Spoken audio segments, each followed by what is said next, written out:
Hi friends, அனைவருக்கும் வணக்கம். எல்லோரும் எப்படி இருக்கீங்க? நல்லா இருக்கீங்களா?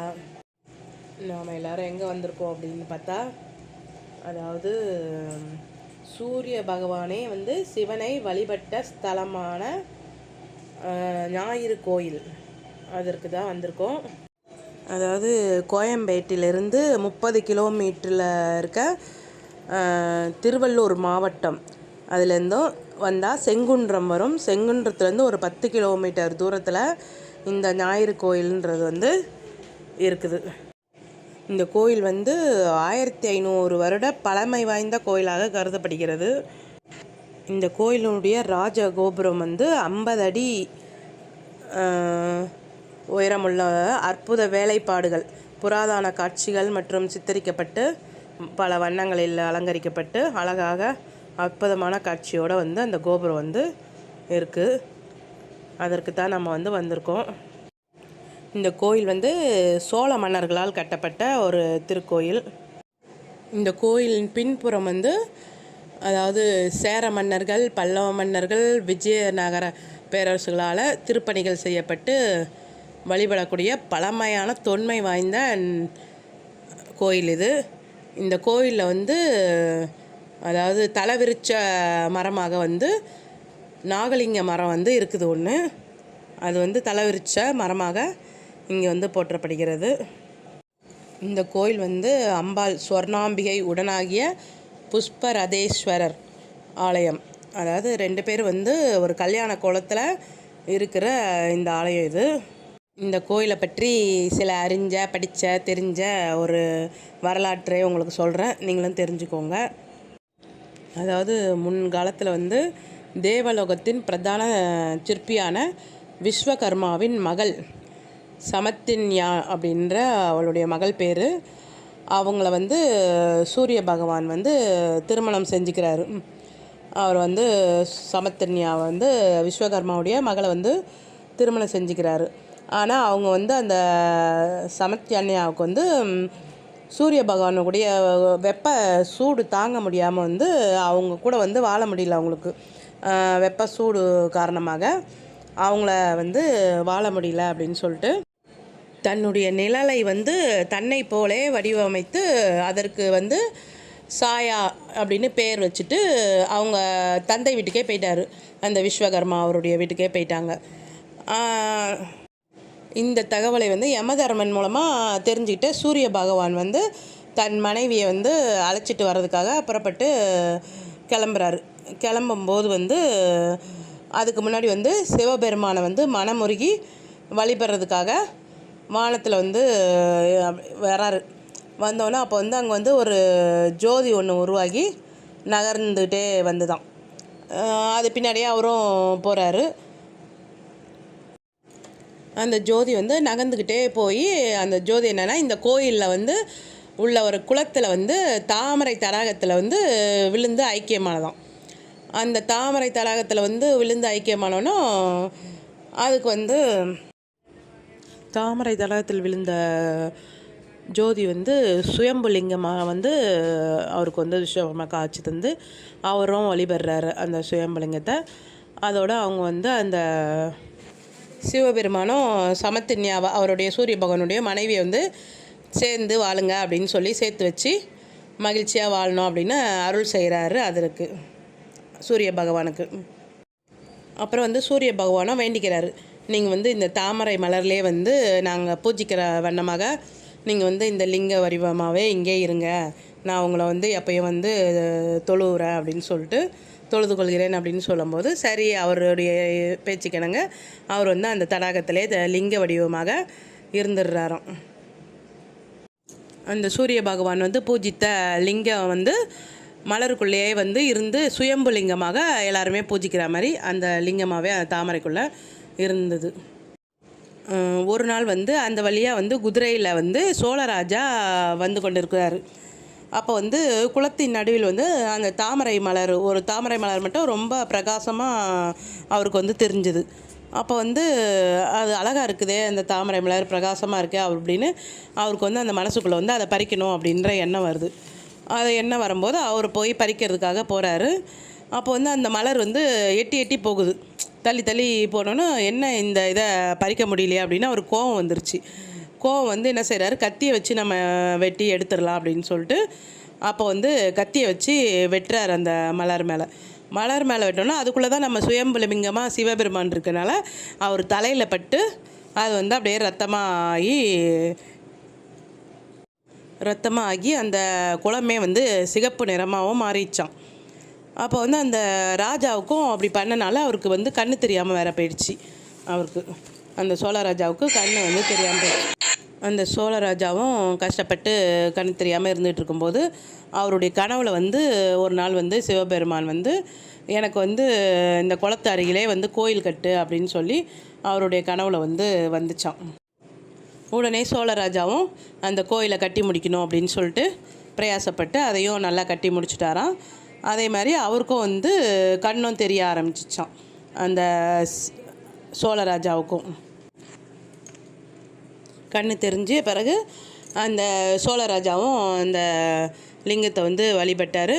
சூரிய பகவானும் வந்து மூலஸ்தானத்தில் சூரிய பகவான் வந்து இருந்தாலும் அந்த புஷ்பரத ஈஸ்வரரை பார்த்த மணிக்கு தான் அவர் வந்து எப்போவுமே வந்து அவருக்கு வந்து வணங்குற மாதிரியே வந்து அந்த கோயில் வந்து வடிவமைக்கப்பட்டிருக்கான்.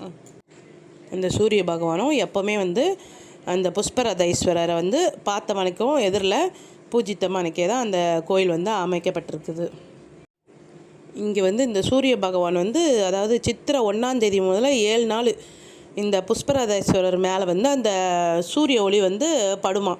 எப்போவுமே அந்த டைமில் அந்த கோயிலில் வந்து அந்த படுற மாதிரி அந்த சூரிய பகவான் வந்து அதை நோக்கி வந்து அந்த சூரிய ஒளி அவர் அந்த சிலை மேலே படுற மாதிரி இருக்கிறனால சிவனே பூஜை செய்வதாக இது ஒரு ஐதீகமாக வந்து சொல்லியிருக்காங்க வரலாற்று சுவடிகள். அதுபோல் இங்கே இருக்க விநாயகர் கோயிலில் கூட விநாயகர் கூட சிலைக்கு வந்து கிரீடம் இல்லாமல் இருக்குமா அந்த விநாயகர். இங்கே இருக்க விநாயகர் ஏன்னா அவர் வந்து தந்தைக்கு மரியாதை செலுத்தும் வகையில் கிரீடம் இல்லாமல் எல்லா கோயிலையும் வந்து விநாயகருக்கு வந்து கிரீடம் வச்ச மாதிரி தான் எல்லா கோயிலையும் இருக்கும். இந்த கோயிலில் மட்டும் கிரீடம் இல்லாமல் விநாயகர் இருக்க மாதிரி இருக்கும் அப்படின்னு சொல்லியிருக்காங்க. ஞாயிறு சூரிய பகவானே வந்து எப்போவுமே வந்து சிவபெருமானுக்கு வந்து அந்த சூரிய ஒளினாலே பூஜைகள் செய்வதுனாலையும் அதனால் இந்த கோயிலில் வந்து உச்சிக்கால பூஜைன்றது கூட செய்கிறது இல்லையாம். ஏன்னா எல்லா கோயிலையும் வந்து உச்சிக்கால பூஜை அப்படின்னு சொல்லிட்டு ஒரு உச்சி 12 மணி 11:30 மணி அந்த மாதிரிக்கு மேலெல்லாம் அதை செய்வாங்க. இந்த கோயிலில் வந்து அதுவும் செய்கிறது கிடையாதாம். இந்த ஸ்தலத்தில் வந்து மெயினாக வந்து ஞாயிற்றுக்கிழமைகளில் விசேஷித்த பூஜை வந்து சூரிய பகவானுக்கு நடைபெறும். அதாவது வந்து ஞாயிறு சூரியன் அப்படின்னாலே எல்லாமே ஞாயிறு சூரியன் எல்லாம் ஒன்று தான் அப்படின்றனால ஞாயிற்றுக்கிழமை ரொம்ப விசேஷமாக இருக்கும் இங்கே அப்படின்றதுக்காக ஞாயிற்றுக்கிழமை தான் மெயினாக இங்கே வந்து செய்கிறாங்க. அதே மாதிரி மாதத்தில் கடைசி ஞாயிறு எப்போயும் ரொம்ப விசேஷமாக பூஜைகள்லாம் நடக்குது இங்கே.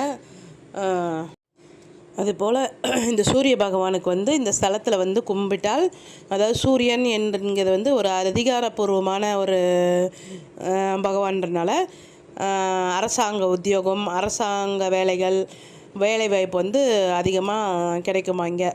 அது மாதிரி பிரிந்திருந்த கணவன் மனைவிகள் கல்யாணம் ஆகாதவங்க அவங்களுக்கெல்லாம் வந்து சீக்கிரம் கல்யாணம் ஆகும், பிரிந்தவங்க சீக்கிரம் சேருவாங்க அப்படின்றத ஒரு ஐதீகம்.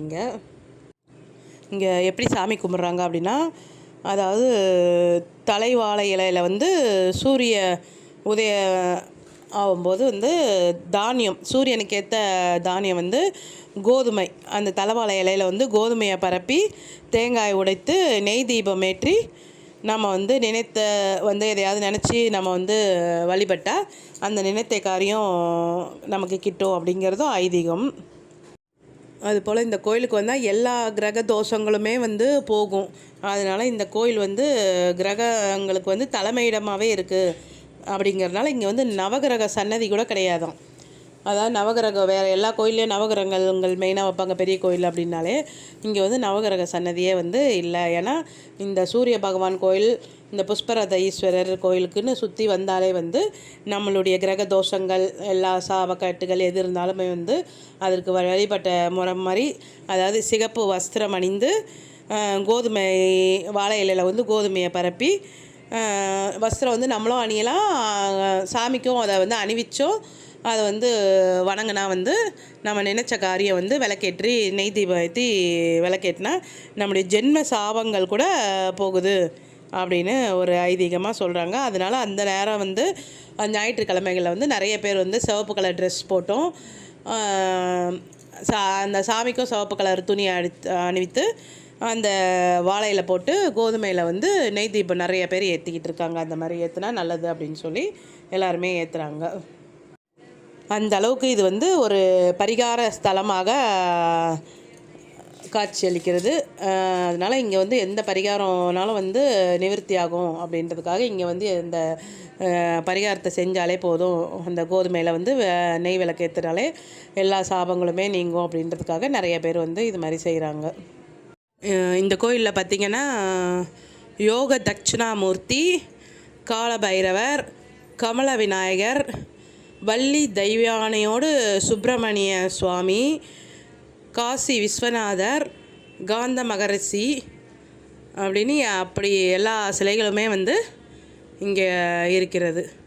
அதுபோல் இந்த ஊர்லேயே வந்து பிறந்த வளர்ந்த சங்கிலி நாச்சியார் அப்படின்னு ஒரு அம்மா வந்து புஷ்பரதேஸ்வரரை வந்து எப்போவுமே இங்கே வழிபட்டு சுந்தரர் அப்படின்றவர் வந்து மணந்து கொண்டாங்களாம். அதனாலே வந்து இவருங்களுக்கும் ஒரு தனி சந்நிதியாகவே இங்கே வந்து வச்சுருக்காங்க. கோயில் ஒரு தனி சந்நிதி இருக்குது. அதுபோல் பல கிரகங்களால் பாதிக்கப்பட்டவர்களுக்கு அந்தந்த கிரக நாளில் இப்போ எந்தெந்த கிரகத்து இருக்குது அப்படின்னு அவங்களுக்கு அந்தந்த நாள் இருக்குல்ல, அந்த நாளில் வந்து நம்ம வழிபடுறதுக்கு வந்து வேறு எங்கேயும் போகிறத விட இந்த ஸ்தலத்தில் வந்து வழிபடுறதுக்கு வந்து சிறந்த ஸ்தலமாக இது வந்து சூரிய பகவான் வந்து கோயில் வந்து இருக்குதாம்.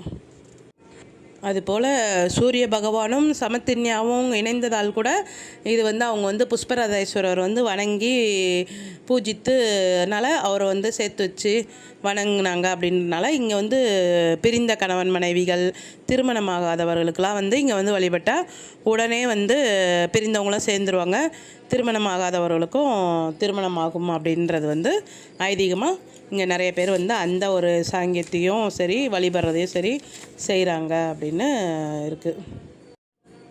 அதுபோல் சோழ மன்னனுக்கும் வந்து கண் பார்வை கிட்டியதால் பெற்றனால இங்கே வந்து கண் பார்வை பிரச்சனைகள், கண் பிணிகள் ஏதாவது இருக்கிறதெல்லாம் வந்து இங்கே வந்து இருக்கவங்க கூட இங்கே வந்து வந்து பூஜித்தா கண் பார்வை வந்து கிடைக்கும், அப்படி நல்ல ஒரு தெளிச்சியாக இருக்கும் அப்படின்ட்டு புஷ்பரதேஸ்வரர் வந்து வணங்கினா அதுக்கும் வந்து ஏற்ற கோயில் இது அப்படின்னு சொல்லியிருக்காங்க. அதுபோல் இங்கே வந்து ஒரு அரிதான வந்து ஒரு மரம் இருக்குது. அது என்ன மரம்னு பார்த்திங்கன்னா எங்கேயுமே அது ரொம்ப வந்து வளராதான். அது என்ன மரம்னா திருவோடு மரம் அப்படின்னு ஒரு மரம் வந்து இங்கே இருக்குது.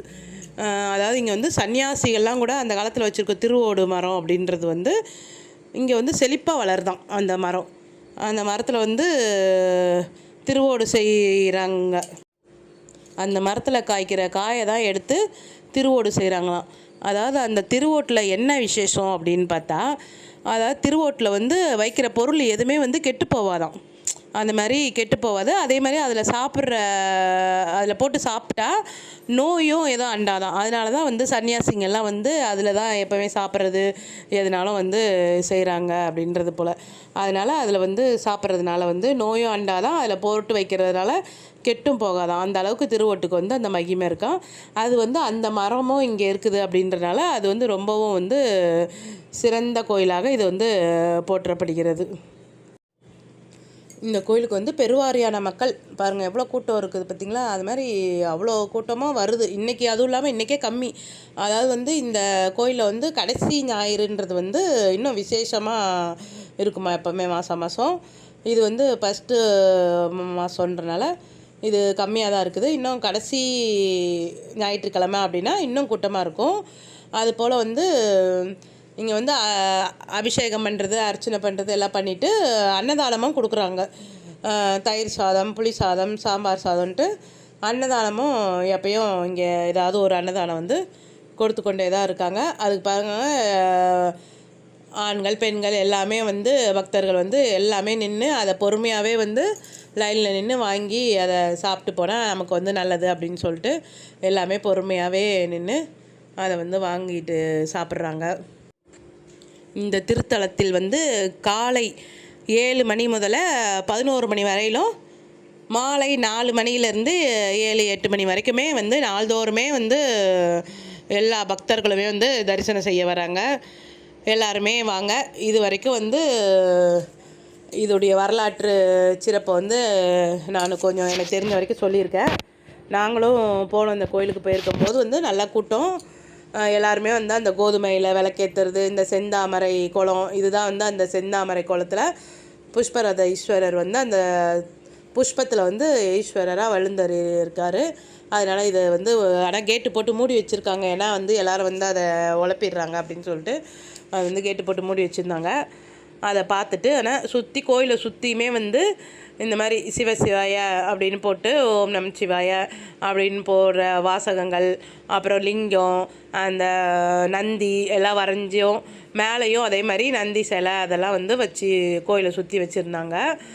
அதே மாதிரி அதான் இந்த சிவப்பு வஸ்திரம் அந்த சாமிக்கு வந்து இங்கே வந்து நாகலிங்க மரம் வந்து இருக்குது. நாகலிங்க மரம் வந்து இங்கே வந்து ஸ்தல விருட்சமாக வந்து இருக்குது. நாகலிங்க மரம் நல்லா பெருசாக இருக்குது. இங்கே வந்து நாகப்புத்து கோயில் வச்சு அதில் வந்து வாழையில போட்டு கோதுமையும் போட்டு நெய் விளக்கு ஏற்றி தேங்காய் உடச்சி எல்லாருமே வந்து வழிபடுறாங்க. வழிபட்டால் அது வந்து நம்ம நினைத்த காரியம் கிட்டும், எந்த ஒரு தோஷமாக இருந்தாலும் போகும் அப்படின்னு சொல்லிட்டு அதை வந்து எல்லாருமே வழிபடுறாங்க.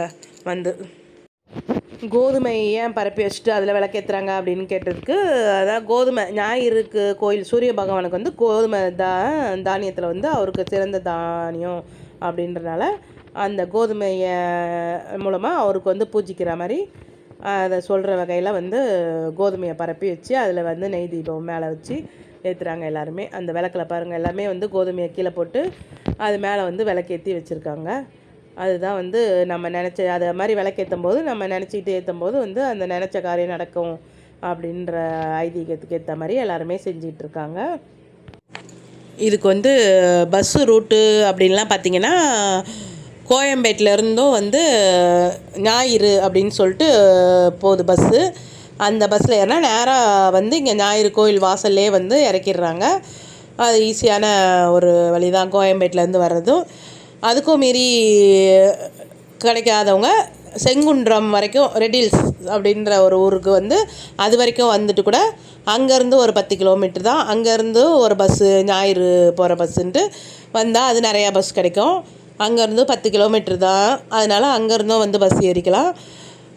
ஷேர் ஆட்டோவும் போகுது, அந்த செங்குன்றத்துலேருந்து ஷேர் ஆட்டோவும் போகுது. பஸ்ஸுக்கு கூட வெயிட் பண்ணுறதுக்கு லேட் ஆகுது அப்படின்னு சொன்னால் ஷேர் ஆட்டோ, நாங்களாம் வந்து அன்றைக்கி வந்து எங்கள் ஹஸ்பண்டும் நானும் போனோம்.